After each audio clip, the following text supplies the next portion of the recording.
of delay still. Yeah. Should be timed up perfect. Check one, check one, check one. Check 1 2, check. Check 1 2. Check. This mine. This one. Yep. Yeah.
All right, ladies and gentlemen, welcome to Clinton-Massie High School, Brian P. Mudd Court, for tonight's struggle between the SBAAC opponents of the Goshen Warriors and the Clinton-Massie Falcons. My name is Matt Baker, and with me is my color commentator, Tyler Hodge. Say hi to the people, Tyler. Good evening, everyone. Hope you're having a great Friday. Yeah, looking forward to a great atmosphere here tonight because it is Youth Night. Clinton-Massie basketball celebrating the Clinton-Massie Youth Program tonight, and we had a quick presentation of those teams prior to the start of this game.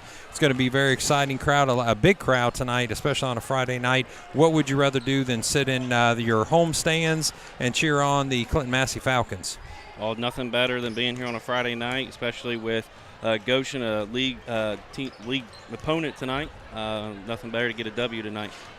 Yeah, so exciting news we're going to share with you in just a second as far as this potential struggle for either team, because both teams have pretty much the opposite approach to things. Clinton-Massie is more of a slow it down. They can get up and down the court when they want to and when they need to, and they would choose to, I'm sure, if they could. But they'll definitely try to control and grind out their offense, whereas Goshen wants to go. They're averaging 59 points a game, but they're allowing 58 points, where Clinton-Massie is scoring right under 50 at 49.9 and allowing 56 points per game. So at 4-7, Clinton-Massie Falcons want to turn around a loss that happened on Tuesday night and a loss that happened right before that in Greenfield, where Goshen is 6-4, and they're trying to compete for a league title right now, 2-1 in the league. So looking at their schedule, you saw them lose to Springboro by 30 in the beginning of the year, and Milford just by about 9 or so. So as this team has gotten better, Coach Burton and I were able to speak earlier today. I appreciate him taking some time to do that. And he said, hey, we're a young team. We only have 2 guys with varsity experience, and those 2 are some really awesome guards that we'll talk about in detail in just a second. But he said, through November, I was switching up lineups. I was trying different things. Talk to him a little bit, Tyler, about finding that chemistry when you have 5 or at least 3 out of the 5 new guys to the lineup. Yeah, it goes back to, the guys not having a varsity experience, trying to get their speed down, trying to get the chemistry of how they work together as a team, they have 2 outstanding guards that have varsity experience, but him being a new coach into a new school, establishing his new system or the way he wants the program to be, and, that's just trial and error, just trying to see what works for him. If he didn't, somebody question why he wouldn't. It's just the coach's thing, trying to figure out what's best for his team and the outcomes that he has. Yeah, I think that's important for people to realize that, hey, when you have to find chemistry, that means sometimes you got to make some changes that people wouldn't understand from the stand side of things. But I'm sure people have let him know from the stands what they appreciate or what they don't appreciate. So I had 3 years of experience at Hillsborough, did Coach Burton, and then he was an assistant coach at Goshen here for a year. Now he's come back as the head coach. And I said, hey, what are some things that you've noticed? And you mentioned one of them already, that this team picks up on their terminology. It's a new coach, it's a new system, as you mentioned, but this team is a very high basketball IQ team. It's a young team with 2 seniors that contribute, but they've picked up on this quicker than any other team he's ever had, so he's excited about that. He also said he's very excited. And this was a little bit interesting to hear, and I'm sure you'll have an opinion on this coming from Wilmington. He's very excited that they're now D1.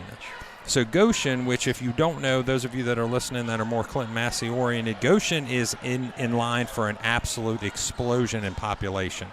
So I think, if I'm not mistaken, I haven't talked to the administration of Goshen local schools. They are expecting somewhere between 400 to 600 new students over the next 10 years. Wow. I mean, that is, that's huge. Obviously, it would be like taking our high school and putting it inside their school as well, because the amount of growth and the amount of housing projects that they have going on in Goshen right now is just going through the roof. So he knows that they're going to be D1 from now on. There's no turning back at this point, but he said he's very excited about that, and he wants to cause some noise on that east side of Cincinnati. So as a guy that's went through a Division I basketball program, what's the difference when you move up? I know you played D2 in football, and then you had to play some pretty powerful D2 schools. What about D1 basketball and having to play them, especially in the tournament? The tournament's tough. I mean, Cincinnati, Dayton, Division I, in any region, you're going to run into those. You run into guys that are just built different, teams that are just on a college level in some aspect, shape, or form that could beat colleges in some. You got Winton Woods, you got those sorts of type of schools down there. Being D1, especially with Goshen, I seen that. Kind of shocked me, but obviously it's got to happen because of the growth, But that also, like Coach Burton is excited, that's new opportunities, that's new teams that he can play or that he wishes to play, and try to get his team into a better position. Yeah, he said that there's been a great response from the administration to support him in this program and this move up to Division I. So he sees it as a challenge. He's very excited about it. Clinton-Massie, a D2 school in basketball, will go into the Dayton region as they always do. And I'll tell you, if there's many tougher regions in D2, I'm not sure that there is other than Dayton's.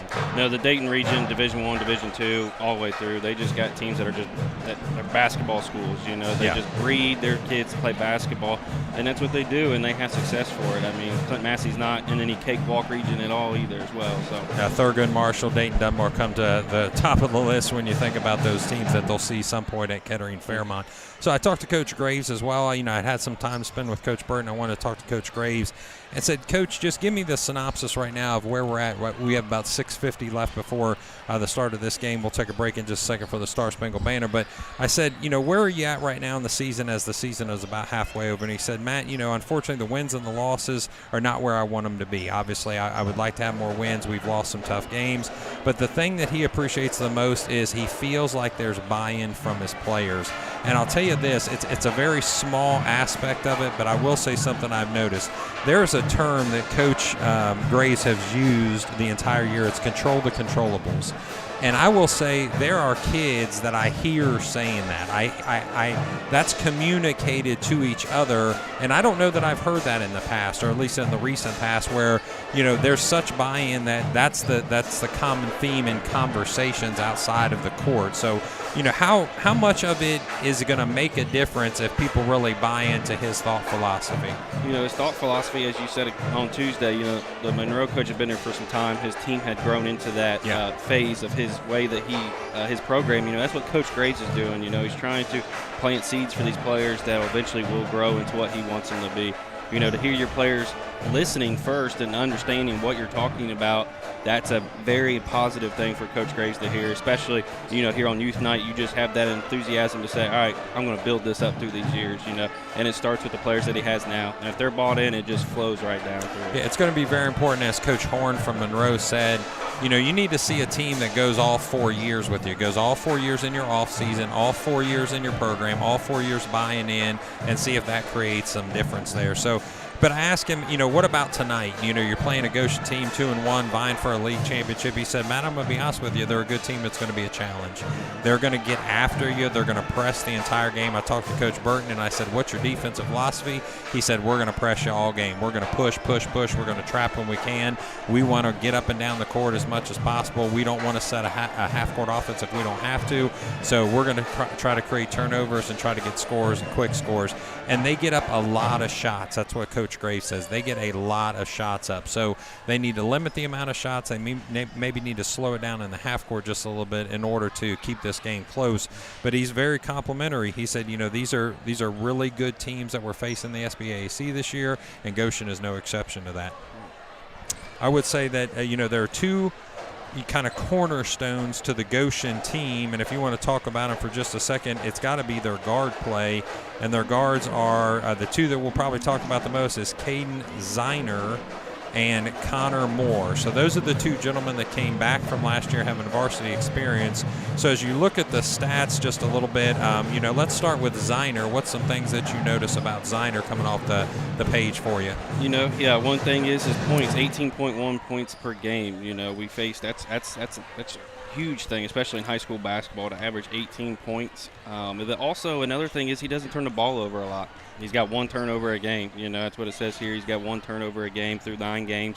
And that's a really good thing for a coach to have, is to have trust in his player and smart with the ball. He's throwing up good shots. He's making them, but he's not turning the ball over as well. And, I think that's a good thing for Coach Burton. His team is leading. That guy is leading his team down the court. And what's funny is when I talked to him about Ziner, it was an interesting take from Coach Burton. Now, it's nothing but complimentary. But he said he's not a scorer by nature. He's a playmaker by nature. He's a field general by nature. He's a true point guard, and he can score the ball, but he would just, as apt to give the ball up and get an assist and try to help out in other ways. Where you look at the Moore, the other guard that's got varsity experience, also with I think what was 17 a point game. He's kind of your dynamic scorer, and Coach Burton said as Moore goes, we'll go, especially as those two guys go, we will go. Yeah, they're both feeding off of each other. They both are equal on points, 18.1, 17.7, just a kind of one bucket there. But also, one good thing, when I talk about free throw percentage, those guys right there, they're top notch right there. So you got to be smart when you're guarding them. You can't foul them a whole lot. They're gonna make cost you at the line. Yeah, 2 minutes ago before we start this contest, and one thing that may be the only time we can say this all year, Clinton-Massie has the height advantage. Yeah. And Coach Burton said that. He said, I think we might be the smallest team in D1 basketball. He said, I haven't seen a team smaller than us yet. There may be one that exists, but, they average about 5'10", 5'9" or so in their guard play. They do have a couple guys that come in off the bench, 6 foot, 6'2", 6'3" even, and then they've got a little bit of size in that senior class if they need it, but usually they're trying to get up and down the court and run as quick as possible. But Clinton-Massie may, if they can get in that half-court offense, be able to cause some disruption in the defense if they can get the ball underneath in the paint and kind of work in. Although, having talked to Coach Jelming, which is one of their assistant coaches that I had the pleasure of working with, he was a teacher as I was the Goshen middle school assistant principal. He said, we haven't really struggled with bigs this year. We've been able to kind of box them and bracket them a little bit, using our speed and honestly just stopping the ball from getting there in the first place. Oh, yeah. Like you said, Coach Burton, he wants that up and down offense, and that leads in that defense as well. He doesn't want other people to set up their offense where he has to battle the big man or battle the size. He wants to run them a track meet, as you would say. So I'm excited to see what tonight holds.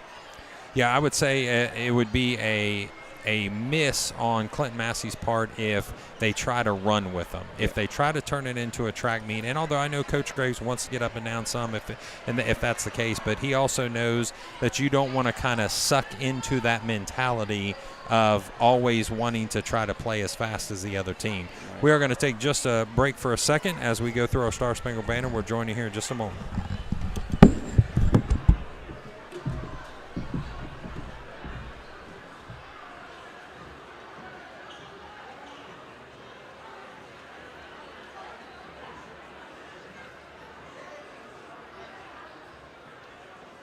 Good evening, ladies and gentlemen.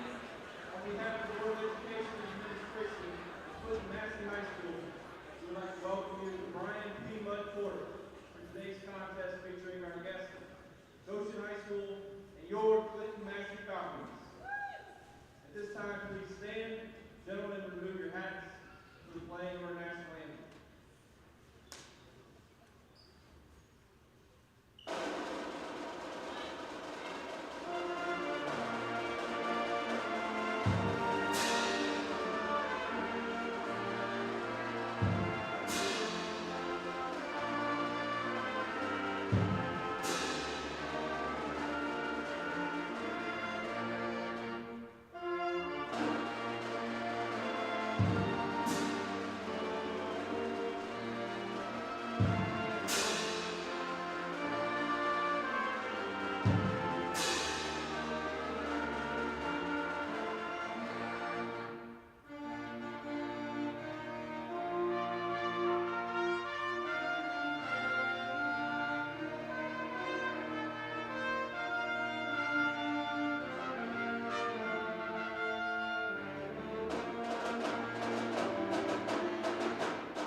We do appreciate all the servicemen and women that give us the opportunity to play that Star Spangled Banner at the beginning of every contest.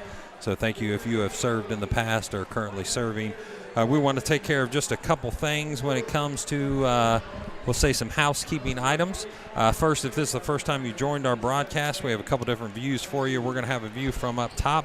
That is our huddle camera run by artificial intelligence. So at times it's going to struggle to get back in if there's a quick play or a quick turnover. That is not a cameraman missing it. That is all done by a robot. So you'll see that. Also, we'll have an underneath camera at times that we'll be able to show you a little more up-close action. And then, unfortunately, Tyler, they have to see us every once in a while. Oh, yeah. Well. Yeah, so that's not the funnest part. No. You know, but we're going to join the starting lineups here as they're being introduced. For Goshen, you're going to have number 0, Caden Ziner. Number 4, that's Carter Settlemeyer. Number 5 is Connor Moore. Number 10 is Craig McKinney. And number 22 is Grant Steele. So that is, again, Ziner, Settlemeyer, Moore, McKinney, and Steele. And what do you think about the freshmen starting? And I'll tell you what, I've seen him on film. Tyler, he's pretty good. Yeah, I mean, having a freshman starting, that's a big thing, especially any day, any varsity lineup. A freshman coming in, showing his ability to play. Excited to see how he matches up with the varsity speed. You know, he talked about that a lot. He's had some games playing. Let's just see how he goes. Excited to see that. Yeah, Coach Burton said, hey, you know, this kid was playing 8th grade basketball last year, and now he's jumping up not only into a new system, but he's also going into a varsity speed, as we talked about on Tuesday, how the speed just transitions so much from 8th grade especially, but even freshmen and JV. So on the court, you can see for Goshen Warriors, they're getting set with Coach Miles Burton, gentleman that I had the pleasure of talking to. Will share a few of his ideas and thoughts as this game progresses. But coming over here to the Clinton-Massie side, it looks like we'll have Gabe Muterspaw starting, as well as Miles Thiegy, Ryan Dillon, Cale Wilson, and Sawyer Conrad. So tonight, coming off the bench, will be Jerry Trout, which is a little bit different. And Coach Graves and I did talk about that earlier today. Said, honestly, he's just trying to change it up a little bit because Jerry's struggling a little bit as far as the shooting. So coming off the bench may be a little bit of a spark for him. Yeah, when Coach Graves, any coach shakes it up, tries to get a better chemistry, like we talked about with Coach Burton, he's trying to get that chemistry right. So is Coach Graves, you know. He's had a couple hard games. He's trying to just find that great chemistry with the team.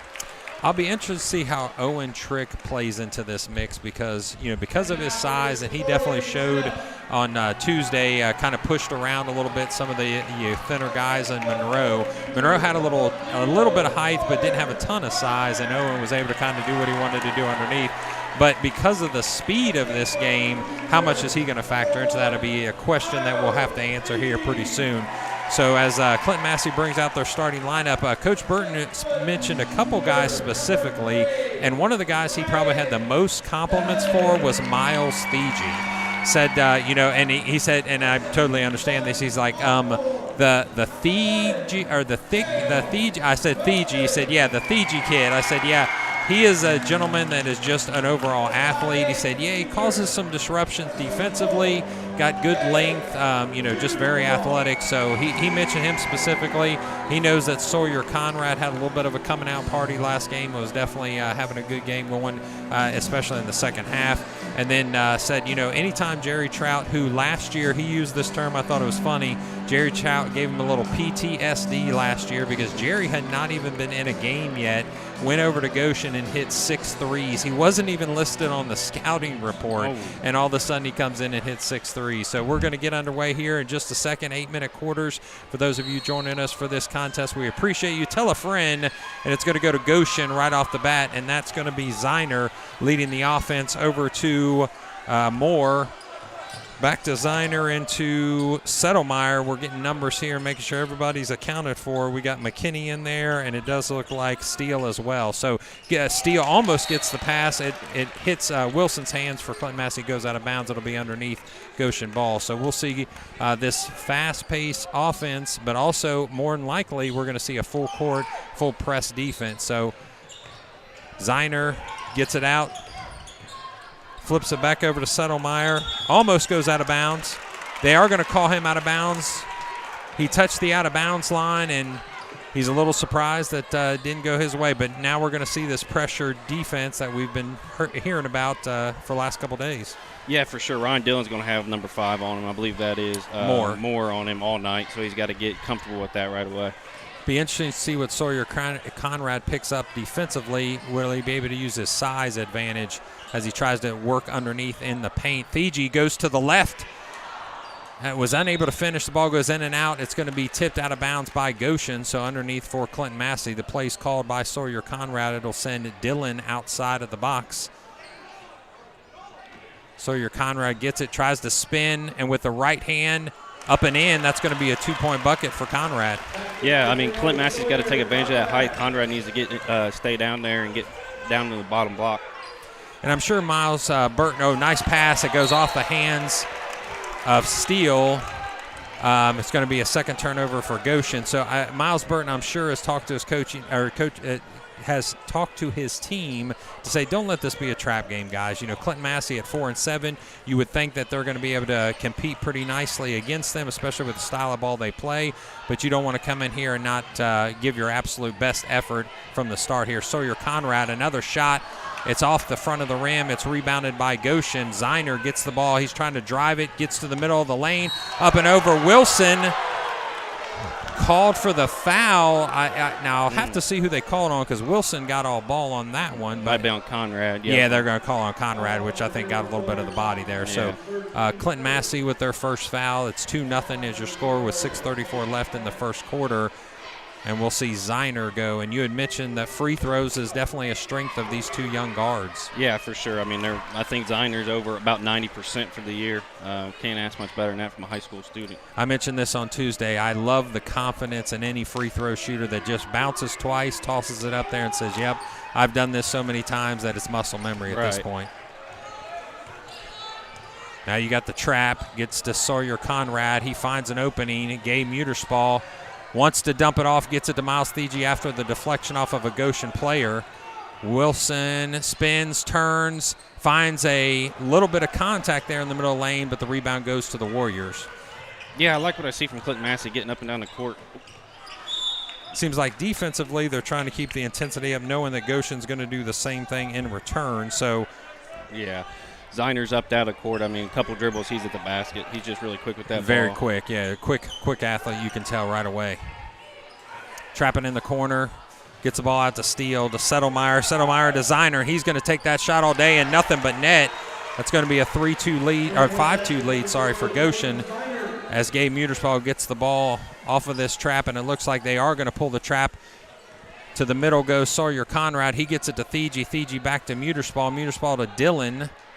Dillon surveys the defense. It's man-to-man for Goshen at this point. They're in that half-court set. They said they'll trap if they get a chance in the half-court. It's going to be a foul underneath, and the ball go out of bounds for Clinton-Massie. Yeah, Clinton-Massie's playing on the wing. I would like to see, Sawyer Conrad post up down there. He's got the height advantage on number 10 there, McKinney, by at least 2 or 3 inches. Yeah, it definitely looks like this is, as we said, the one time where size may be a positive factor for Clinton-Massie. And it looks like Dillon almost gets a turnover caused for him. Muterspall, the shot off the edge of the rim. Goshen with the rebound, and the ball goes to Thigi. Thigi gets on the ground, and he's able to find a little bit of space, but it's going to be a jump ball as McKinney and Sawyer Conrad, unfortunately, is going to receive a little bit of maybe some elbow juice. Yeah, to the face there, yeah. It looks like. So he's going to take just a second and rest on the ground as Coach Graves joins him. Oh, he is actually split open. So he is split open over the right eyebrow there. They're going to take him off the court and see what they can do with him very quickly. Yeah, try to get him patched up a little bit. Yeah, it looked like kind of a scrum for the ball, and then, was able to find a little space there. It looks like Owen Trick is going to come into the game on behalf of Miles Thigi. On behalf of Sawyer Conrad. Yeah, nothing dirty there. It was just hard-fought play, and it may have been Miles Thigi's elbow he caught. I mean, you never know. They were all in there, so just a good, hard game. Things like that happen. Wilson gets the ball to Dillon. Again, looking for the trap immediately. This time it goes over to Gabe Muterspall. Gabe Muterspall back to Dillon. And it's kind of a delayed trap. They're allowing you to give at least 2 or 3 feet with that dribble, and then you turn and try to trap. And the shot by Dillon off the front of the rim. Pushed out is Wilson, but he gets the rebound and goes back up and is fouled in the process. So he'll go to the line to shoot 2. 5-2 is your score. 4:59 left in the first quarter. Let's talk a little bit about what you're seeing offensively from Goshen instead of defensively. Good ball movement right off the bat. They like to move the ball around, and they're not going to try to get it inside too much. So I would guess that there's going to be a lot of outside shots put up by the Warriors. Yeah, for sure. I mean, there's no post presence. It's just pass and cut. Pass and cut. It's that motion offense, trying to catch Clinton-Massie, maybe over exaggerating a little bit on the help defense and get him with those back cuts. And that's what Coach Burton wants. Said if he doesn't, then he's just running the ball. So kind of curious to see how that's going to play out the rest of the game. 2 for Cale Wilson, the sophomore who's given great minutes all year long, started most of the year. So back to McKinney, and underneath is Muterspall with the quick foul. That's a nice little give and go between Steele and McKinney. So McKinney will go to the line to shoot 2. We'll see what the rest of the Goshen Warriors can do on the foul line. So Clinton-Massie right now with a 1-point deficit, 4:50 left in your first quarter, will send McKinney to the line for 2 shots. First one bounces in and out. Yeah, Clinton-Massie, I believe, switched up to maybe the 2-3 there for that half-court set there. So something Coach Graves had maybe seen something different that he needed to switch it up. Yeah, I talked to Coach Graves. He said he's going to go in his 2-3 matchup zone. He's going to do his 1-3-1. He's going to have even a little something extra. Maybe if he wants to pull something out, they've been practicing. He said he'll kind of keep that under hat until he's ready to use it. So looks like a diamond press break here for Clinton-Massie. Again, you've got a couple dribbles, and this time they're going to let him come across the timeline with very little pressure as Dillon gets the ball to Thigi. Thigi over to Trick. Trick tries to post up underneath to Dillon. He's going to shoot it in and out. Wilson just got hammered in the lane. He's going to go down to the ground. It'll be underneath, but that is going to be the 3rd foul on the Warriors. 2 for Clinton-Massie at this point. 6-4 is your score, and we want to let everybody know there's shout-outs that we'd love to send out on your behalf. If you want to send a shout-out or let us know where you're listening or watching from, 937 937-303-8069. Again, 937-303-8069. We'll have the question of the game. And tonight, Tyler, we have the opportunity for prizes. Ooh, prizes. Yes. I love some prizes. We have 2 real nice coffee thermoses that were provided for us by the National Guard. So we're going to actually give those away if you will answer our question of the game later on. 937-303-8069. Taking plenty of time is Clinton-Massie. And with the left-hand drive and finishing with the right is Wilson. But unfortunately, it doesn't go in. He'll go to the line for 2 more shots. Yeah, Wilson's doing a great job at drawing that body contact when he's went to the hoop the last couple of times. He's crashing the boards hard. He's lit up for tonight. You know, whole Clinton-Massie team is, but Kate Wilson, he's got an extra gear in him right now. Into the game is Logan Haley for Goshen. The junior forward is their height at 6'3". If I'm not mistaken, I believe he might be the quarterback for the football team. I don't want to be telling you misinformation, but I believe that's the case. 937-303-8069. If you want to send your shout-outs, let us know where you're watching from. We also have a question of the game, and then I'm sure we'll come up with a few questions for our Goshen fans to see if we can get some interest from them as well. Also into the game for Goshen is Luke Ball, the junior guard, number 11. So this time Goshen wants to keep the ball outside and way behind the line, and nothing but the bottom of the net from number 5 is Connor Moore. That's your other scorer. And he shot that from at least 3, maybe 4 feet behind the three-point line. I thought he was standing on the bead mud signature. Yeah. Dribbling through pressure is Gabe Muterspaw. Kicks the ball out to Ryan Dillon. We'll try to get you some information on Sawyer Conrad. We want to make sure that Sawyer Conrad is okay. Looks like Dillon is able to get that loose ball. This time nobody comes up lame, luckily. Left hand, and that floater is good. 9-8 is the score for Goshen, up by 1. Ziner brings the ball across the court, passes the B-Mud symbol, gets it over to Moore. Moore to Ball, then to Steele. Keeps that ball out into Moore again. Haley gets his hands on it as well, and Ziner's going to take that shot with the rebound by Miles Thiegy. Thiegy looks around a little bit and says, hey, who do I want to give this ball to? Because I'm not sure I want to take it all the way up the court. Right. Ryan Dillon running the offense. Jerry Trout getting ready to check into the game. Gabe Muterspaw with the ball outside. Looks for the pick for Thiegy. The trap comes right there, and that's when they said they're going to be able to trap, is anytime outside that three-point line. If they can get it, they'll take it. Said Coach Miles Burton. Owen Trick picks up his dribble. The ball's dead in that corner. Going to be a timeout by Clinton-Massie, and as Clinton-Massie gets set here for a 30-second timeout, let's talk a little bit about our opportunity later in. We're going to have a question of the game. Got a good one planned for you. You can call or you can text in 937-303-8069. Again, 937-303-8069. Answer our question of the game. Also, all through the game, you can send us a shout out and let us know where you're watching from, listening from, or if you want to send a message out to somebody on this January 6th Friday night, this little bit cold January 6th Friday night, we'd be glad to pass that on to you. Go ahead and text us at 937-303-8069, and we hope to share that information with the rest of our audience. Please tell a friend.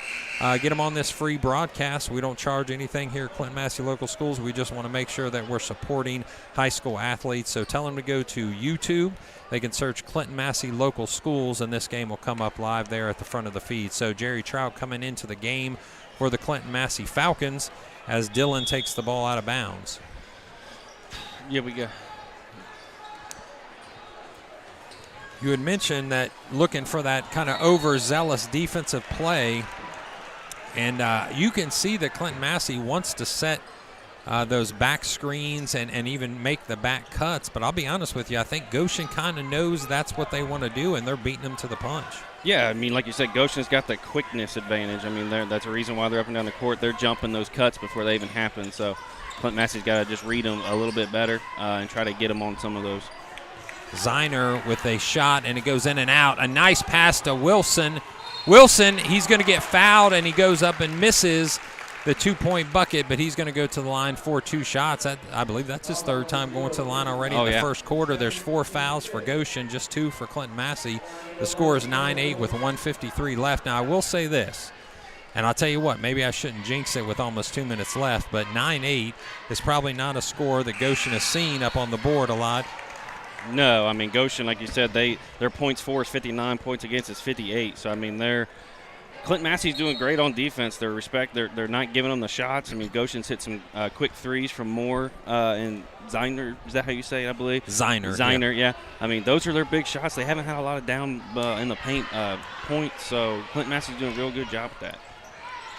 Wilson a little cold from the line at this point. Jerry Trout tries to get the ball back, and he does. It rolls in. That's going to be the first lead of the game for Clinton-Massie. 10-9 is your score, 1:45 left. As Moore brings the ball across to Ball. Ball gets it back to Moore. This time it's going to go to Settlemeyer, who's checked back into the game. Haley also in the game. McKinney also in the game, so taking a break for just a second will be Ziner. Moore leading the offense from the left-hand side of the lane. The rebound, 4 white jerseys around the basket. They're able to bring that ball down with Moore going to put pressure as Connor Stoles gets his first action of the night. Jerry Trout, the shot, falls in and out. Connor Stoles gives some quick defense, but then gets back to his side of the ball.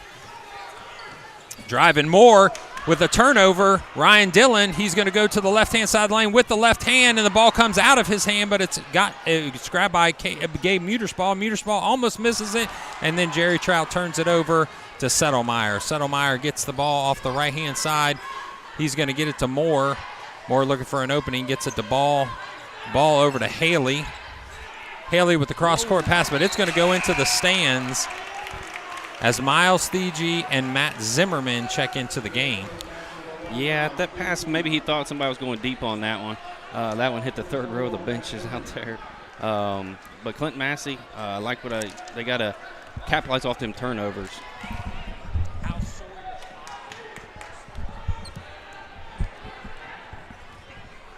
We're going to try to get you an update.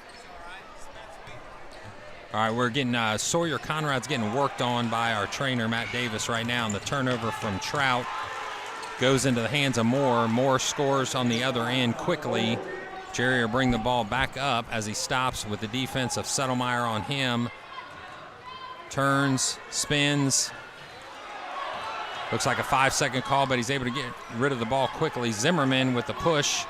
Ball goes out of bounds. Or no, I'm sorry, it's knocked out by Moore, but he's going to be called for the foul, and the ball will be placed outside of the out-of-bounds line closest to the visitor bleachers with Wilson taking the ball out for Clinton-Massie.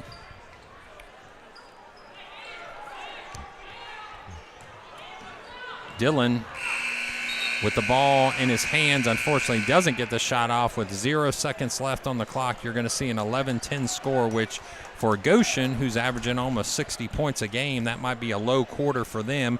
Clinton-Massie averaging a little over 40 points a game is right about where they should be at 10 points in the first quarter.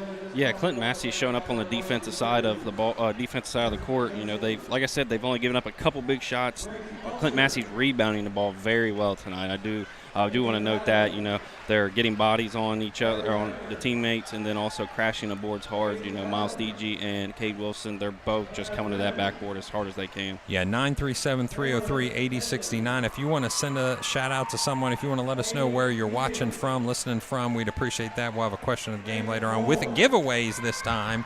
Little something in there for those that want to participate. We appreciate you checking us out here on this Friday evening and joining us at Clinton-Massie High School Brian P. Mudd course. So I would agree with you. It looks like the defensive rebounding is at a high level tonight for Clinton-Massie, and I think Goshen is okay with that. I'm sure they want to rebound. I'm certain if Coach Burton were here on the phones with us, he would say, I want to rebound every chance we get. But they're an up-and-down team. They're trying to get up and down the court as many times as possible. They understand that with that speed, they're not going to be in the best placement for rebounding all the time. Right. They don't have a post presence down below, so that's going to leave a man already not down there. Clinton-Massie knows that, so they know they got one free rebounder there. So I think, like you said, yeah, Coach Burton is okay with that, just because of the speed of the game that he wants to go with. You know, he doesn't want to be put in those positions to rebound. He wants to go down and back and layups. You know, layups. So and you can tell he is. He's okay in getting a guy into the outlet as quick as possible. He wants somebody to outlet that pass and get going as quick as possible and move, so that there's the opportunity for that quick 2-point bucket. Ziner kicks the ball out to Settlemeyer. Settlemeyer misses off the side of the rim. Steele back into the game. Ziner again, that time nothing but the bottom of the net yet again. 0, puts in 3. Ball goes to Ryan Dillon. When Ziner sets his feet and he's got that great shooting form, it's hard to stop that. Defensively, Goshen is all over you. Zimmerman with a hard pass from Dillon, unfortunately turns the ball over to Goshen. They're going to bring it back this way. Stop ball is what Fiji does. Ziner kicks it out to Moore. Moore with a three-pointer from the corner and actually was fading out of the bounds in the process. Ryan Dillon gets the ball over the hands of Moore. You can tell Moore's your pressure guy. He's your energy guy and definitely wants to create. Ryan Dillon off the left-hand side of the lane with his left hand unfortunately misses, and you're seeing some quicker shots done by Clinton-Massie with response by Goshen at this point. 4 points off of those quick rebounds. Yeah, you got to get eyes on the shooters on defense here. Wilson knocks that ball and deflects it out of bounds. So Clinton-Massie will bring back in Connor Stoles and Gabe Muterspaw, sitting as Jerry Trout and Matt Zimmerman. Goshen setting up with Ziner coming across the timeline. Moore as well. Settlemeyer will be at the top of the key as he transitions for Moore to get the ball way outside the three-point line. And he's not afraid to shoot it from out there, so you've got to guard him any side of this half court, basically. Yeah, this be 2 games in a row Clinton-Massie's had to do that. Ziner with a block by Wilson. Gabe Muterspaw is being chased by 2 Goshen Warriors. By a third comes into the mix. Connor Stoles drops it to Wilson. Wilson up for 2. Yeah, that was a nice series play right there. Wilson hustling back from the block. Stoles finding the open guy. They needed that after a quick 6 points by Goshen, but another shot. That's 2 3-pointers just this quarter by Moore, and something tells me he told his coach, hey, give me the ball and I'll get hot here. Yeah, he shot that from pretty much the free throw line on the side basket there in practice. Yeah. I mean, that's where he was at. Yeah, distance is not going to be a problem for him. And out of bounds, unfortunately, another turnover. So 3 quick turnovers in the second quarter caused by Goshen's speedy defense, and that one more of an unforced error. Yeah, and Goshen's capitalizing off of them. We talked about that on Tuesday with Clinton-Massie needing to capitalize off the turnovers now. It looks like we got Sawyer Conrad back in the game. Conrad looks like he's bandaged up quite a bit. It's going to be a travel on Goshen, so a turnover matching a turnover does Goshen Warriors. Pressure defense will come right here from the sideline. Hope Sawyer Conrad is okay. I told Coach Burton, the main thing is, hey, let's keep him safe out there. And I know that was nothing on him. It's just it was a scrum for the ball. So hopefully Sawyer Conrad's okay. Looks like they want to run a 4-low, and this time the ball goes from Gabe Muterspaw to Connor Stoles, and he gets fouled as he goes to the hoop. Yeah, Clinton-Massie, they're getting good shots at the rim. They're just not finishing, trying to get those old-fashioned three-point plays. They just got to capitalize at the free throw line.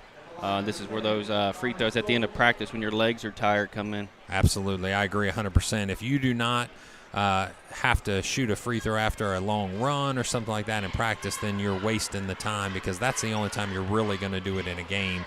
I've seen many of practices where they're starting off with free throws, and everybody's not tired and relaxed and everything, and I'm like, nah, that's not exactly. And they're making them all, and they think that they're good. Yeah, right, and their legs aren't tired and so on. So Gabe Muterspaw, Ryan Dillon, Connor Stoles, Sawyer Conrad, Miles Thiegy are your 5 on the court. Sawyer Conrad has the ball go in and out of his hands. It ends up in the hands of Ziner with Gabe Muterspaw putting pressure, Connor Stoles as well. But string music is played by number 0, as he's done many times already. Him and Moore are just, they're 2 tough guards, that's for sure. I think their hands are glowing. They're starting to warm up there a little bit. They're definitely getting hot, no question. Miles Thiegy tries to get the pick and roll, and it does actually work after he dribbles to the side of the basket. So after a little bit of a cold streak, a couple points scored by Clinton-Massie, 24-14, so a 10-point lead for Goshen at this point. I think they put 2 points extra on Goshen. They took them off. I think we're down to 8 points. Gotcha. Now. So I seen it move. So number 15 is called for the body contact foul. It goes to a 1-and-1. So at this point, with 4:46 left in the second quarter, Clinton-Massie will be shooting free throws for the rest of this quarter, which could be a benefit to them if they can actually knock them down. That's the key. Yeah, I mean, they're in the 1-and-1. We have to make these free throws. I mean, if you're not going to get if we can't, capitalize on the layups, you got to get them at the free throw line. And that's, like I said, this is the easy part of it. Or not easy part, but the easy shots. How about our friends Eddie and Angie Hunter from Wilmington are watching. Our favorite high school team battle it out. Let's beat Goshen. So we appreciate them checking in. Eddie Hunter does a great job for us, helps us out in baseball, especially in those youth leagues, helps us out in football with stats. Got a couple nice young men as well here at Clinton-Massie Local School, so we appreciate them checking in. If you'd like to check in as well, 937-303-8069. Let us know where you're watching, listening from. Let us know if you want to say a little something to someone out there that may be watching and listening. It's going to be a timeout by the referee. He's going to bring over Owen Trick and number 5, Connor Moore, and let them know that we need to make sure everybody's good and congenial. We're having a good time here on a Friday night playing a little basketball, and we want to keep it clean. So, yeah, don't know what happened there. Maybe just a little bit of a shoulder shove or shoulder rub there. But Owen Tricks, he speaks with his play. We'll see what we got. Yeah, and compliments to the ref. I mean, if he can keep anything from popping off, that's a good idea to do that before it gets too out of hand. Settlemeyer with the ball back to Ziner. Ziner to ball to Ziner to Settlemeyer. Kind of keeping the ball at the top here, and we know that he'll shoot more from there. He dumps it underneath to Haley. Haley, unfortunately, bobbles the ball just a little bit, and it's going to go out of bounds against Clinton-Massie, so Goshen will keep the ball. Ziner's going to take that ball out of bounds. Clinton-Massie gets the ball. Goshen gets the ball with Moore at the top of the key with a floater on the right hand. Tries to get a rebound, but knocks the ball out to one of his teammates. That's Settlemeyer. Ziner from way back outside, and the rebound to Trick to Dillon. Look up there, and unfortunately it's going to be stolen by Ball. Getting a little anxious was Ryan Dillon to get the ball up the court. Moore throwing it. Gets bailed out by the ref there. Kind of looked like a wild shot. A little bit of a flop, yeah. too. But they teach that now, or at least not the coaches. They see it on TV. Yeah. And I saw one of our guys actually do that in the JV game. I mean, it was a pretty rough play, and got bailed out by the ref as well. So a little bit on both sides here, getting the benefit of a call or two. And Moore's going to put that first one in, which brings the score 23-16 with 3:58 left in the second quarter. Coming back into the game is Jerry Trout for Clinton-Massie.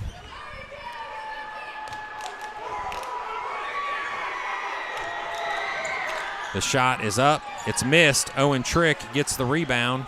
He gets the ball to Wilson. Wilson gets it over to Dillon. And Moore's going to just take a little bit of pressure off as he gets the ball across. Stopping the dribble was Dillon, and the ball gets kicked by Moore.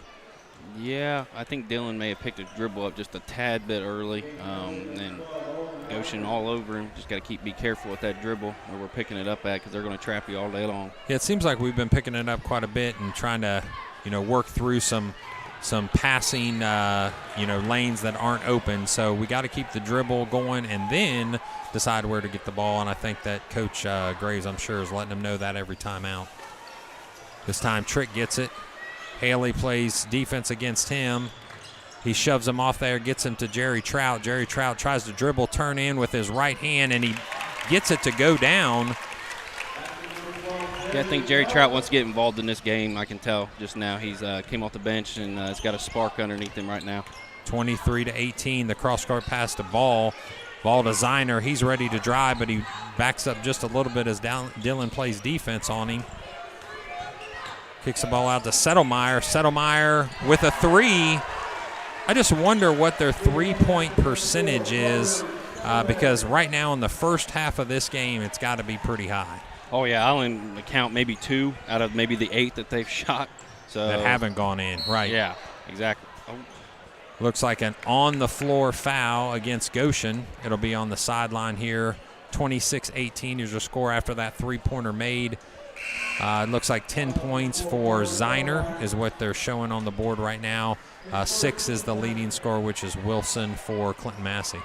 Yeah, I think there's not a shooter at playing a guard position for Goshen you can't show respect to tonight, right, especially right now with the way, I mean, even all of them. I mean, you got Settlemeyer, Moore, and Ziner that have all hit multiple threes tonight.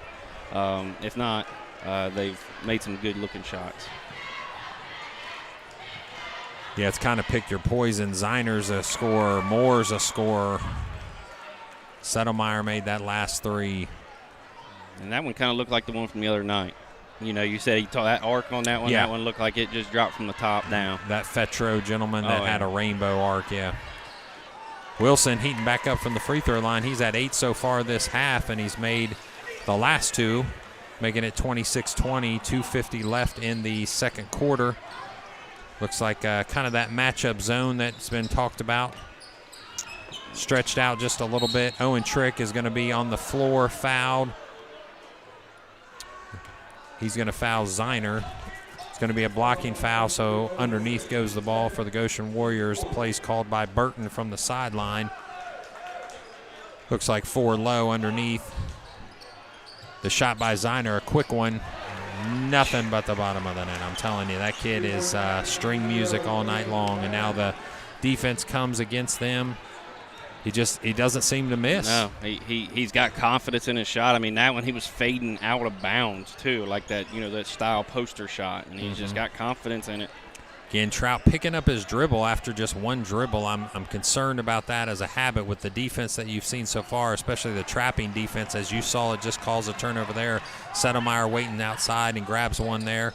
Number 11, Ball with the shot, and he shoots it at least, I'd say, 2 feet behind the three-point arc, 32-20, so a very quick 6-point turnaround goes the Goshen Warriors, as Ball, probably not known, if I were to guess, as a large three-point shooter for the year. In fact, we can get you those statistics. Ball, let's see. He's averaging 4.3 a game, and his three-pointers, he's at 32%. So he makes a shot there from three-point land. So even he's getting into the mix tonight. So like you said, it's not anybody you can leave alone. Right. But it seems like Clinton-Massie, with getting quick shots up, losing out on the rebounds on the offensive rebounded side, doing a pretty good job on the defensive rebounding side, is turned over what was about a 4-point lead into a 12-point lead pretty quickly with 1:59 left in the second period. And unfortunately, Sawyer Conrad did have to come out of the game and walked underneath us into the training area, so we hope that young man's all right. Not only did he get his eye split open, he probably got his head hit on the hard court there, so he might be dealing with a little bit of a headache. Looks like the trap's coming. Jerry Trout gets the cross-court pass to Wilson. He gets it over to Trick. Trick's going to be fouled underneath. 2 shots because he was going up there, so Owen Trick will go to the line with 1:44 left in the second quarter. And Coach Miles Burton is letting the ref know that he didn't quite agree with that call, was hoping for more of a jump ball. No, good ball movement by Clinton-Massie. Jerry Trout found Cade Wilson just standing there, and then having the ability to see Owen Trick just all alone underneath the basket. Gabe Mutersfall getting ready to check back into the game for Clinton-Massie. Owen Trick from the line. Makes the first one, makes the second one. Back to a 10-point deficit go the Falcons.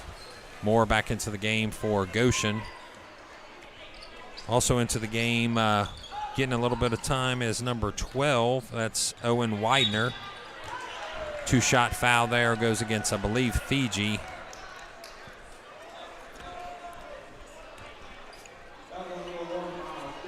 Checking into the game as number 2, that's Dylan Muchmore, the freshman guard. So they have a freshman guard, which is Settlemeyer and Muchmore, that'll see some time here tonight as well.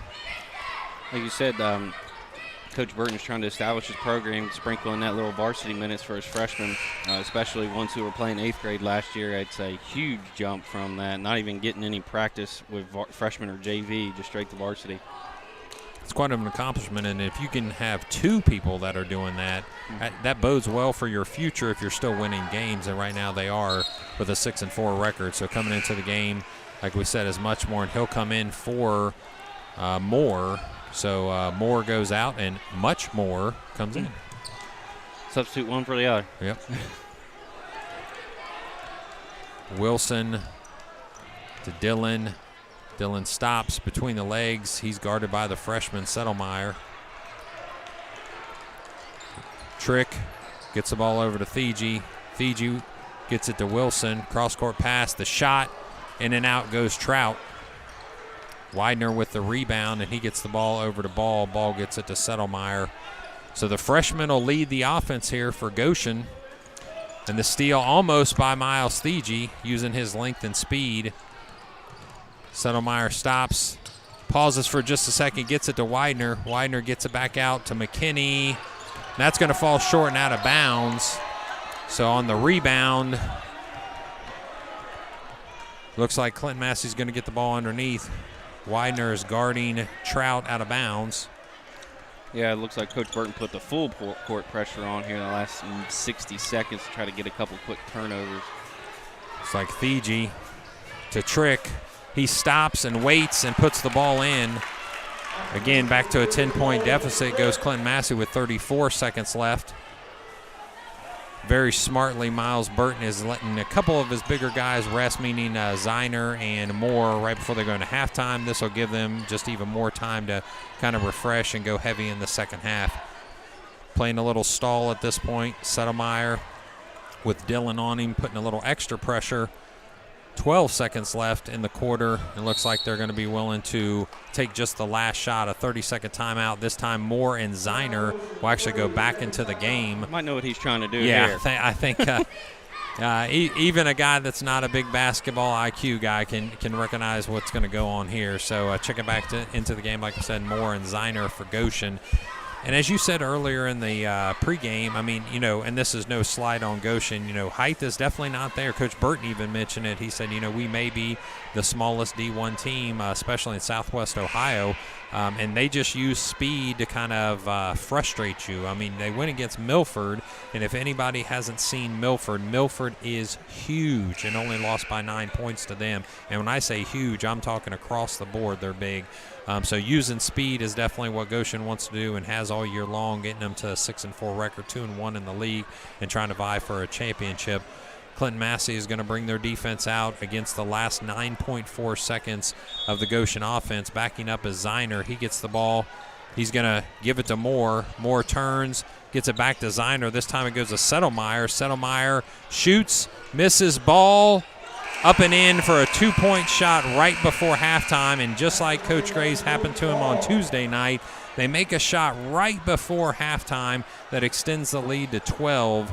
So as zeros go across the clock, it's 36-24, your halftime score here at Clinton-Massie High School, Brian P. Mudd Court.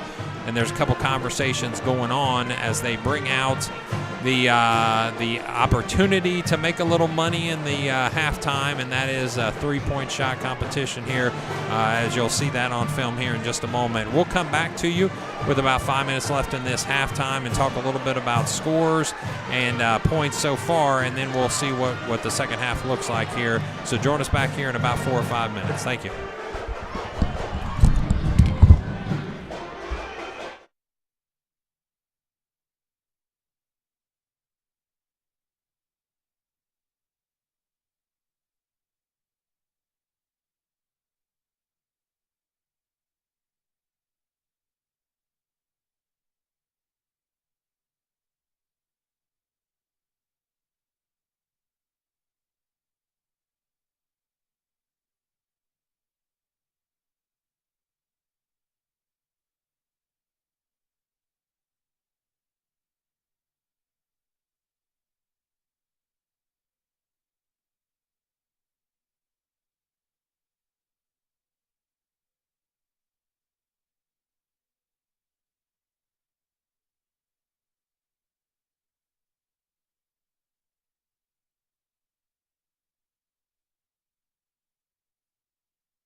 Thank you for joining us, ladies and gentlemen, as we finish out this second half of play. Clinton-Massie, unfortunately, looking at a deficit right now of 12 points. Talk to him a little bit. When you see the stats, what's the things that stick out to you, Tyler? The stats that stick out. Goshen, one of the things, I'm not going to talk about points even though we know what the score is. Goshen has 4 turnovers for the game to Clinton-Massie 7. I know it doesn't seem like a big deficit, but Goshen's capitalizing off of them. Every one they scored off of, which has led to their, right now we're sitting at almost a 12-point spread or 12-point advantage. Goshen scored 25 in that quarter. Did they really? 25 in the second quarter, led by Moore and Ziner with the threes. With their shooting ability, I think they both scored or shot at least 2 threes in that quarter. Then with Settlemeyer as well. Not really big foul trouble across the board on both sides. Clinton-Massie, the one thing that they're struggling with is the turnovers. They got to be able to capitalize off of them. Clinton-Massie hasn't been able to capitalize off the 4. I don't even believe they had a turnover in the second quarter as far as Goshen, as far as what the stat guy down there at the table told me. So Goshen is learning. They're taking care of the ball, and that's a big thing. And Clinton-Massie's just kind of got to be a little bit more calm, cool.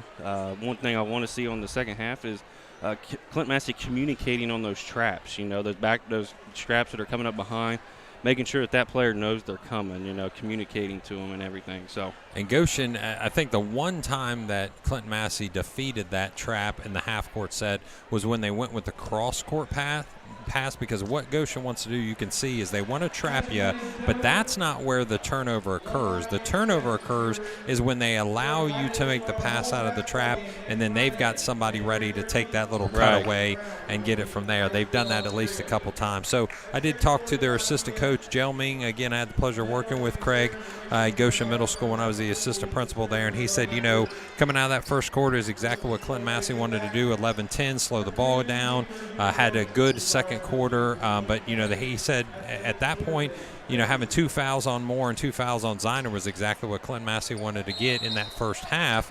Unfortunately, like you said, they weren't able to capitalize on it as we start here in the third quarter with a quick turnover by Gabe Muterspaw and a score by Ziner. So immediately the ball goes into the hands of their top scorer, and he puts 2 more on the scoreboard, which is 15-14, and almost another steal there. Dylan, left-handed shot, and this is what you can't do if you're Clinton-Massie, and that's just start chucking up shots as they did in the fourth quarter against Monroe, and unfortunately saw that game get out of hand quite a bit in the fourth quarter. So a foul against Clinton-Massie as they start the third quarter here, 7:28 in the third period left. 38-24 is your score, as 15 points for Ziner, 14 points for Moore. You also see 3 for, looks like Settlemeyer, and then 1 put in by McKinney as well. So Clinton-Massie's got a little bit of a row to hoe, if you will, and a little bit of mountain to climb with only 2, 2, 4, and 8 on the score. Wilson leading the Clinton-Massie Falcons. I would say maybe 6 out of those 8 came from the free throw line. Oh, yeah. So we'll see if they can get some shots from the floor to go in this second half. Trap comes. This time it's given to, and I will say this, it's a great schematic trap set. Mm-hmm. So what they'll do, if you can notice here, they'll trap outside of the three-point arc. Then the idea is that they'll let the first pass go in. They'll let that first pass go. They actually want the trap to cause the bad pass on that second one, which is what would go maybe underneath, and then they deflect it, just like you saw in a play a moment ago. Right, yeah, they want you, like over there, Gabe Muterspaw, and I believe it was Dylan. They were both on the same court. 2 people were guarding them. They wanted that corner trap, and that's where Moore just ran around. They want that, like you said, give them that first pass. They're like, okay, take it. Steele gets the ball from Fiji. He turns it over. Moore ends up with his hand. Wilson with the block. Steele gets it back up. Fiji gets the rebound. Then it goes to Trick. It's still on the ground. Trick clears it to Fiji. Fiji has an opening, gets it to Muterspaw. Muterspaw stops, pops, goes off the front of the rim. Ziner with the rebound and fouled quickly by Muterspaw.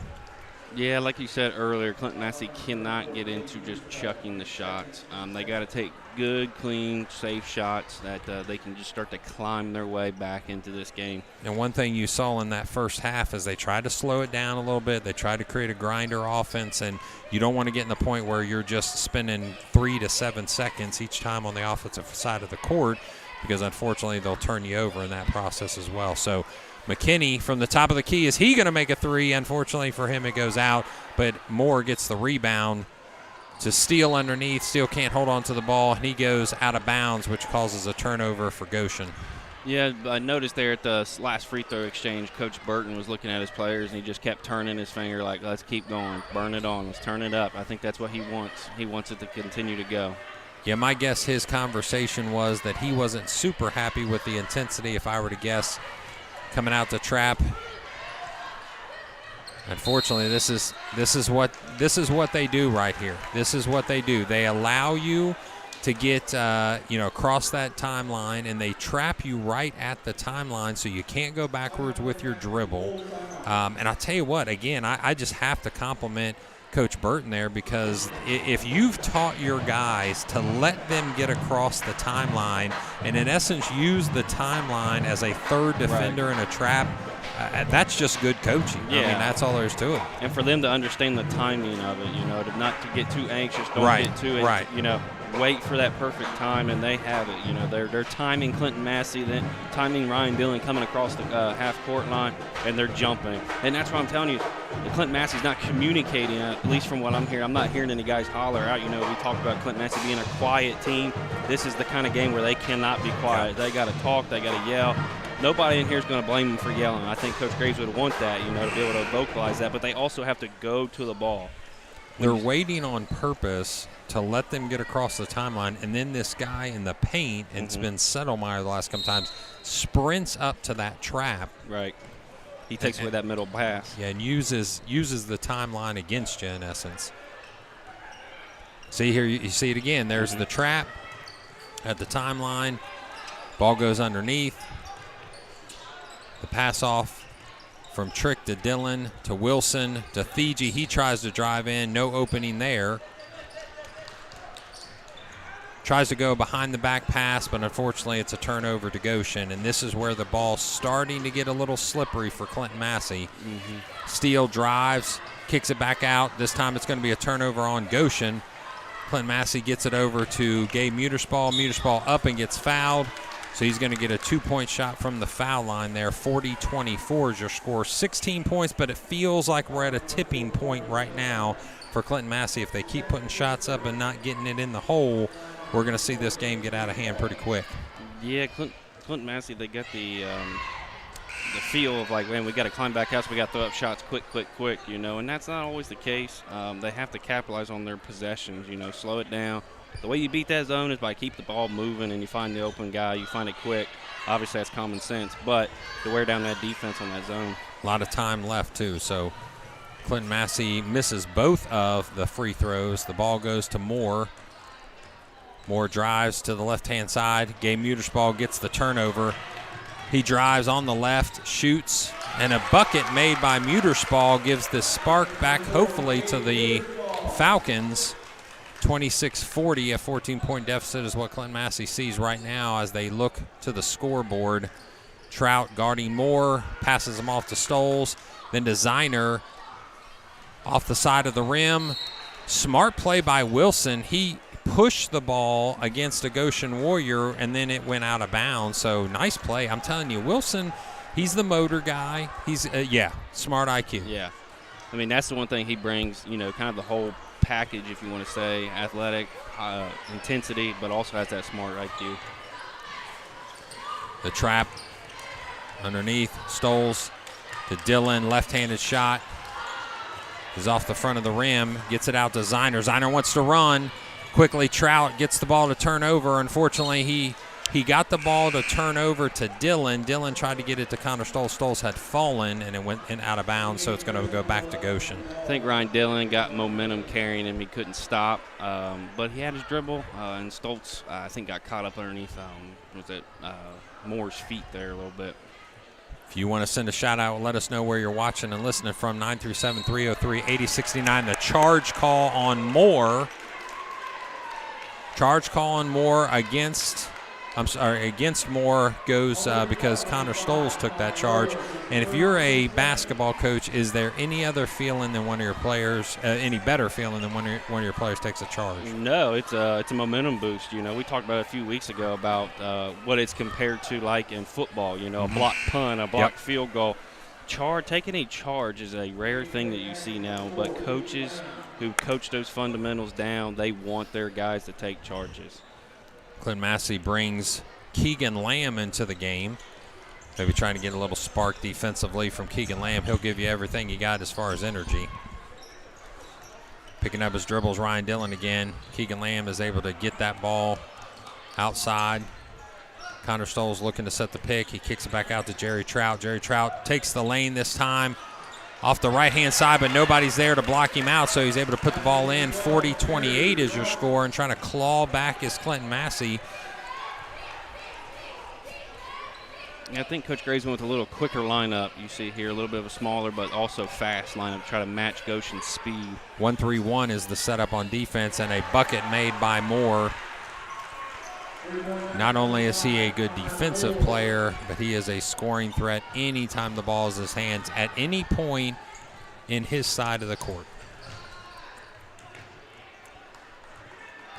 I think 32 of their 43 points come from Moore and Zeitner there. Oh, nice pass from Connor Stoles. Wilson can't hold on to it. Moore's going to turn this over into points on the other end. And just like that, quickly 45-28 is your score. And now Goshen's up 17. So what was down to 10 turns to 17 literally in a blink of an eye. Jerry Trout behind the back. He goes with his left hand off the left-hand side. 2:55 left in the third quarter. And as Trout gets to 8 points, he hasn't been there many times this year, so congrats to him. Maybe he can get hot here in this second half. 1-3-1 zone again by Clinton-Massie. Another shot by Moore. The rebound by Trout. He gets and hits his own player in the head, and that's Stoles. Trout with a shot, and he makes it the old-fashioned three-point play, like you said. 45-30 is your score now. Looks like Coach Burton wasn't happy with Stoltz's pick, which I thought was clean. But yeah, it looked like he just stopped quickly, and the momentum of Moore got into him. Now, I'm sure that the Goshen fans didn't see it that way, and I wouldn't if I was them either. But nice job by Connor Stoles, not only taking the charge, but is able to create some separation, which caused Trout to be able to put a 2-point bucket in. He's going to have a shot at a 3-point play.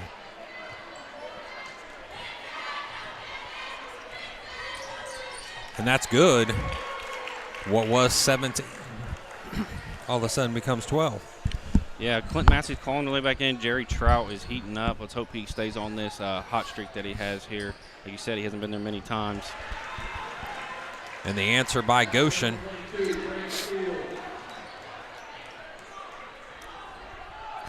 Ryan Dillon looks frustrated that nobody is there in order to, and that's going to be a 5-second call. So unfortunately, just the logistics not working out for Clinton-Massie, and an unforced turnover is the last thing you need as you're trying to claw back from, at this point, a 14-point deficit. Yeah, it's like they kick back in, they get the momentum starting to swing their way, and then, like I say, they're running out of toes. They're running out of toes to shoot, and that's what they're doing here. They're costing themselves. The drive by Settlemeyer, kicks it to Steele. Steele to Haley. Haley gets a turnover caused by Muterspall. Muterspall with the long pass to Dillon. He's going to stop, get the ball back to Muterspall, to Owen Trick underneath. It's going to be taken out of his hands by Ball. No foul called there. Looked like it was clean anyway. So Steele shoots it from the side of the rim, out of bounds against Clinton-Massie, and the ball stay with Goshen. Yeah, Owen Trick, he's got to get his side. He's got to get down low. I haven't seen him get down low very much, but honestly, Clinton-Massie hasn't been able to set up their offense as well either. So I'd like to see that happen here in the next quarter. Settlemeyer to Steele. They've run that play twice now, and it hasn't went down either time, but they did get a foul called that time.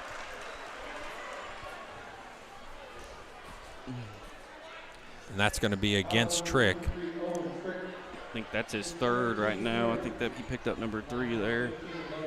Yeah, I believe that's correct. There's 2 also on Gabe Muterspaw and 1 on Miles Thiegy. So foul's not really an issue for either team, although Goshen does have 1 player, that's Steele, playing with 3, and he'll actually check out of the game as McKinney checks back in.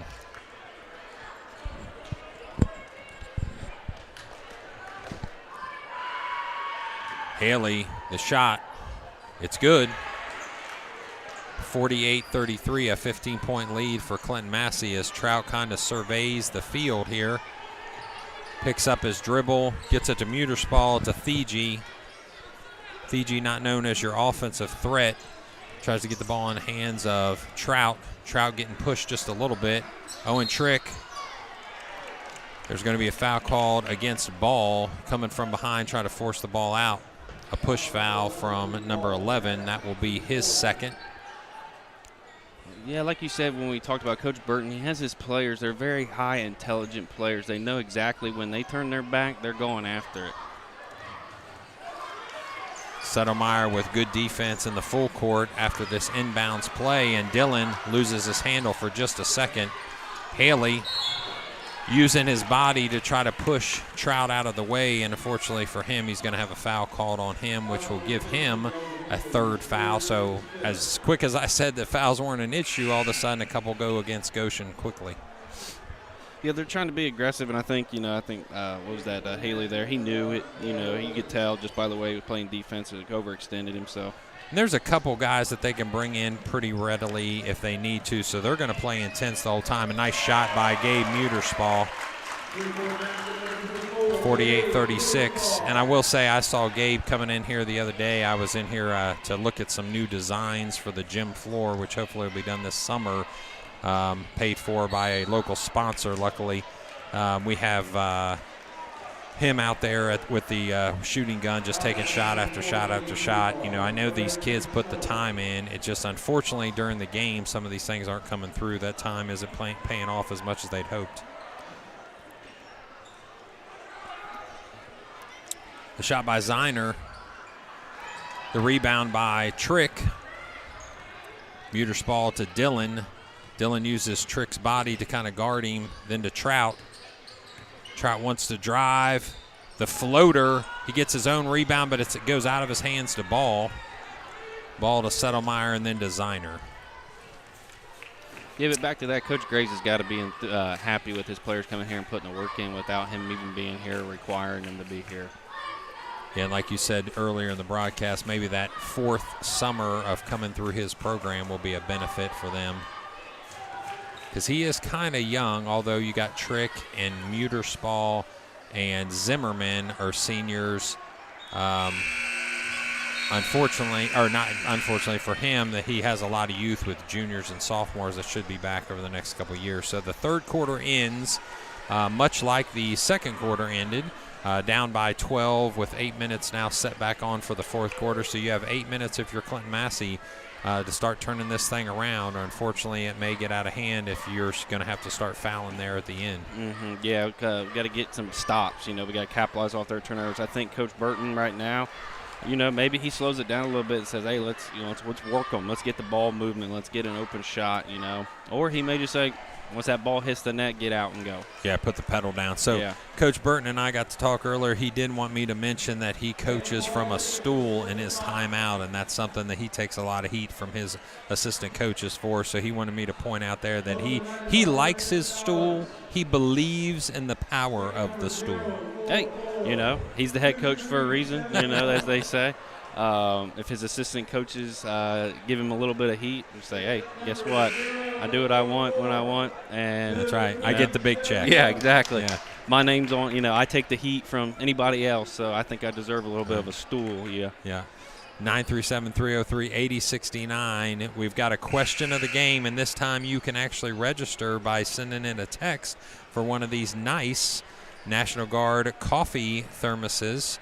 So the question of the game is a good one. We came up with it earlier today. How about if you could have lunch with any historical figure at all, any historical figure, the steal potential by Gabe Muterspaw, the shot, falls short for Moore, and the turnover and the rebound goes to Clinton-Massie. If you could have lunch with any historical figure, Wilson shot falls off the front of the rim, who would it be?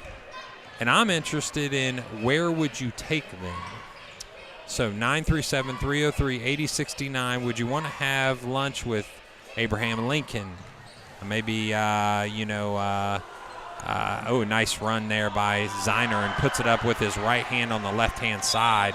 And he actually hits the ball out of bounds as it gets brought back in. So, again, 937-303-8069 if you're interested in getting in with one of these National Guard coffee thermoses. Send in your answer to what historical figure would you like to have lunch, and we'd also like to know where you're going to take him. Dillon driving to Trout. Trout with a three-point basket. Hopefully that gets him going just a little bit. 50-39 is your score now as the first minute comes off this fourth quarter. Yeah, they got to stick on Ziner and Moore there this quarter. Got to, as they say, stick on to them. I want you to be so close. I want to know what kind of bubble gum they're chewing, as they say. Wilson gives Settlemeyer a little bit of a space there to McKinney, to Ziner. The turnover, Ziner unfortunately turns the ball over, and he gets it to Muterspaw. Muterspaw to Wilson. Wilson with a two-point bucket is going to make it 50-41. Now down by 9 is Clinton-Massie. They're capitalizing off those turnovers. Coach Burton mentioned earlier in our conversation that he knows coming into Clinton-Massie, one of the few things that kind of stands out, he said, is their physicality. And how many times have you heard that, whether it's about Clinton-Massie football, basketball, maybe even the tennis teams get that note said about them. The one thing about Clinton-Massie is they're going to be physical. So Miles Thigi checking back into the game. Haven't seen much of him in the second half. Looks like they'll maybe try for that 1-3-1. And a rare miss from the three-point line, but the foul is on is going to be on. It looks like Owen Trick. Yep, against Steele, and he's going to go to the line. That's his fourth. Is Trick. Yeah, Grant Steele. He's had a lot of rebounds, a lot of offensive putbacks this quarter. I think a couple fouls from Owen Trick have been on him for offensive putbacks or rebounds. So.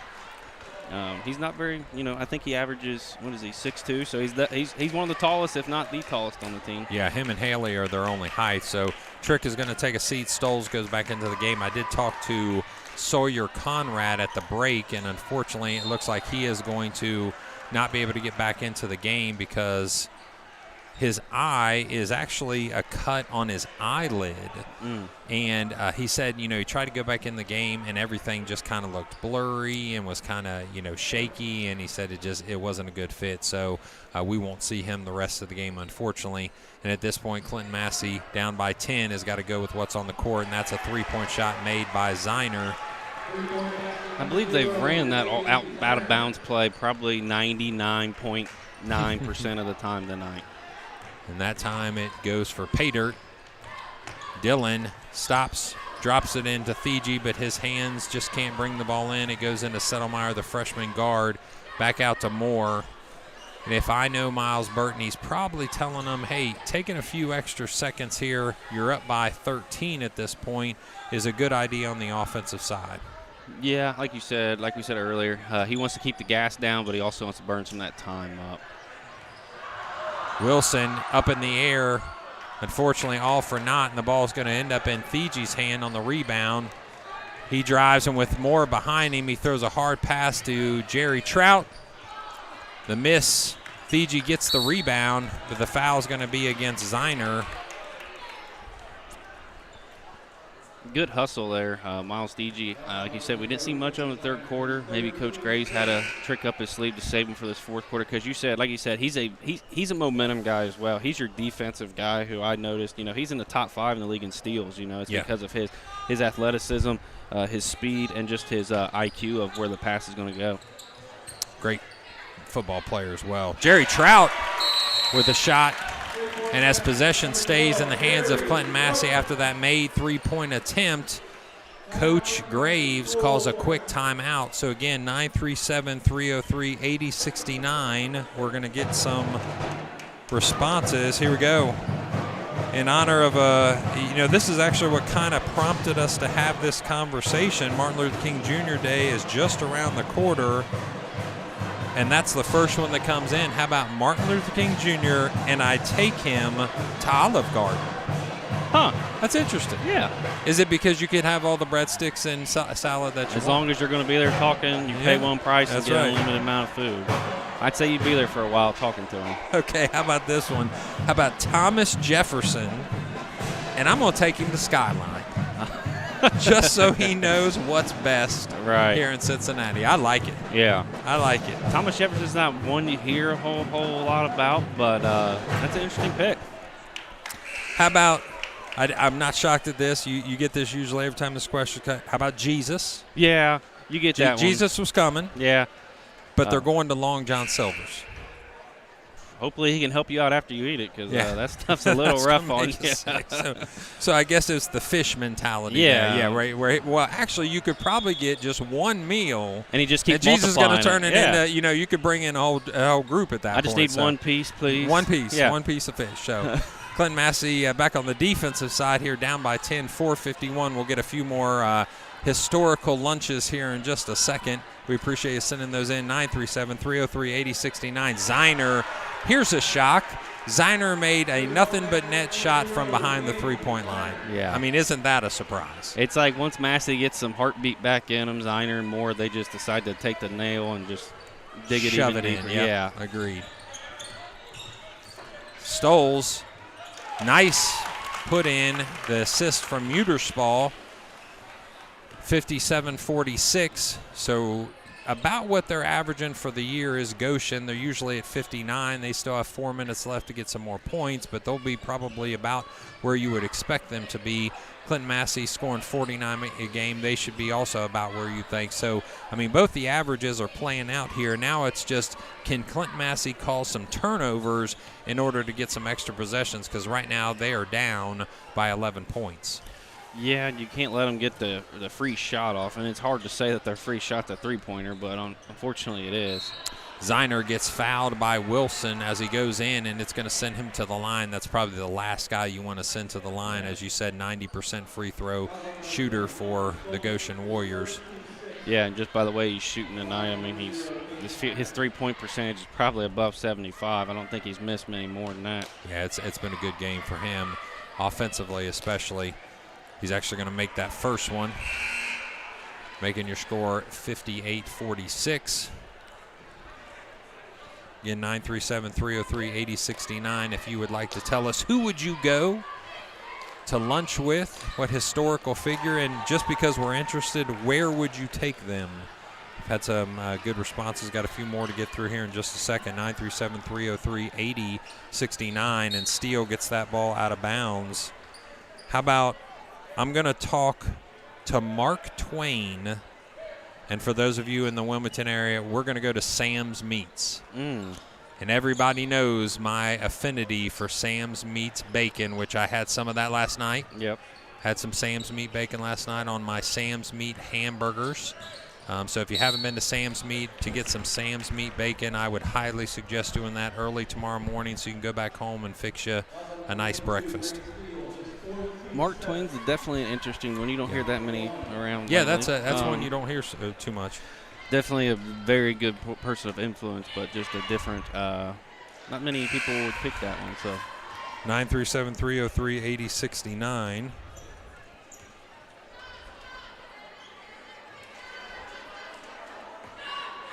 Miles Thege from the line. Going to go 1 for 2. 59-47, still down by 12 is Clinton-Massie, and at this point, the clock is your worst enemy. You've got to get turnovers. You got to get pressure defense. You got to get some traps going in order to get some extra possessions. You got to be in number 5 and Zero's grill the rest of this 30 minutes. Yeah, Coach Graves, you can hear him yelling from the sideline, come get it, because you've got to get some extra possessions, and right now they're just playing stall ball. And when you have two of the best guards, if not the two best guards in the league, you can just put it in their hands and have them expect to take care of it. Mm-hmm. Yeah, that's exactly That's what they're doing. Ball with the shot. In and out, but he gets his own rebound. And it is going to go out of bounds eventually against McKinney. If I'm Coach Burton, I don't know that I'm real happy with that open shot by Ball. Maybe he told him if you're just wide open with nobody around you within 10 feet, go right ahead. But yeah, he probably would have liked to take a little bit, about another 30 seconds off Yeah. the clock there. Had the opportunity to get his offensive rebound, but unfortunately I think he just wanted to go after the points there, see his wide open player down below. okay, so we got a Bulls fan. Michael Jordan. Yes. I want to go to Michael Jordan, and they're going to Gino's East Pizza. Never even heard Gino's of it. Eats. That's a Chicago deep dish pizza. My wife and I actually had that on our trip to Chicago. So Michael Jordan, Gino's East Pizza. I'd say that'd probably be a fun conversation for the sports fanatics in us around here. Clinton-Massie with a shot, but the rebound goes into the Goshen Warrior hands, and they're going to again start eating some clock here between Moore and Ziner. Now the ball goes out the ball.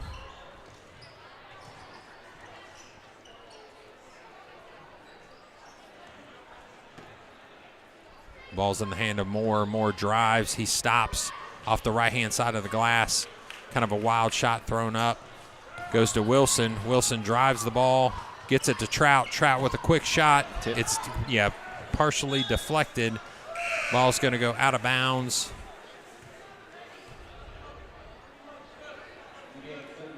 Looks like a little conversation going on between McKinney and Wilson.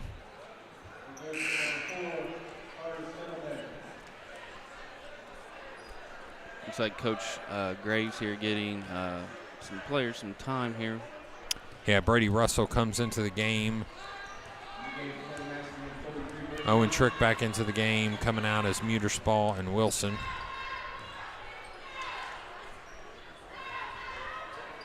.122 left, a 14-point deficit. Unfortunately, will show another loss in the column for Clinton-Massie. A good idea by McKinney to get the ball back out to the freshman guard, Settlemeyer.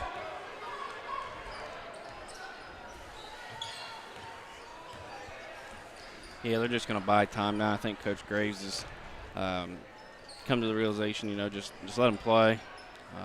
Yeah, just try to get this one Yeah. over, and unfortunately you're going to kind of live to fight another day. So Brady Russell with a quick foul, trying to create a turnover from behind the Goshen player. Also into the game is Keegan Lamb and Matt Zimmerman, a couple seniors trying to get a couple last seconds here of time.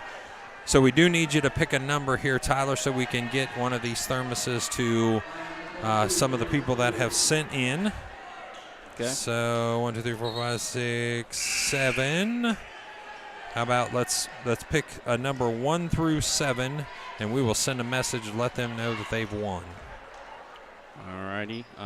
We picking the number? Yeah, you pick it. Let's go with number 4. Number 4. I got it. That's my man Thomas Jefferson. Thomas Jefferson going to Skyline. So if you want to send us another message and let us know who you are, maybe we'll be able to get this over to you. If you're a local person, it might be a little easier. If you're a Goshen person, we'll see if we can get an address and send that over to you. We appreciate you participating tonight. We appreciate all those that have watched and listened. 55 seconds left in this contest. That'll see the Clinton-Massie Falcons unfortunately drop to 4-8. Goshen will be able to extend their over 500 record to 7-4, and now they are 3-1 in the league. Clinton-Massie will go to 0-4 in the league. Yeah, Clinton-Massie and Goshen, they both fought hard tonight. Clinton-Massie came out hot, just capitalizing off them turnovers. But unfortunately, Ziner and Moore had the hot hand tonight. Both of them combining for almost 40 points, if not over 40 points of the 62 that Goshen put up. Yeah, that's Jackson Litzow into the game for the Warriors. Haley checking back in, Steele checking back out. Much more back into the game, as well as Owen Widener.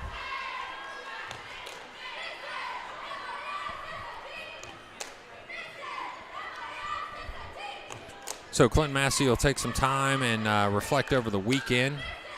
Come back against, we'll talk about who they have next week. Let's check a schedule for Clinton-Massie, they're going, looks like Goshen is actually going to go to Blanchester tomorrow night. So that's going to be the battle of 28. We've seen that a bunch of times in football, and I'm sure they get pretty intense in basketball as well. Clinton-Massie, just a couple seconds left, 10 seconds or so.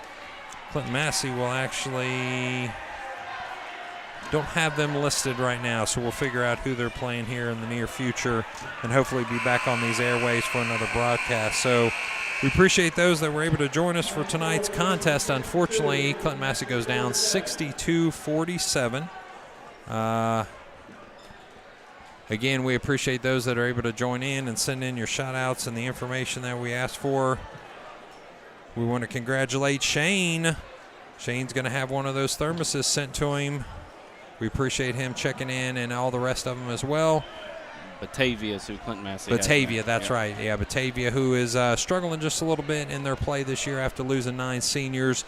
So we'll see if Clinton-Massie can pick up a win against the Batavia Bulldogs here in the very near future. Thanks again for joining us. As always, Tyler, we appreciate your time this evening and giving to the Clinton-Massie Falcons. Even as a hurricane, we appreciate your time. They're willing to cross over from the orange and black to the blue and the red. And we appreciate everybody that checked in here tonight. Have a safe weekend. Have a good rest of the night. And as always, go Falcons.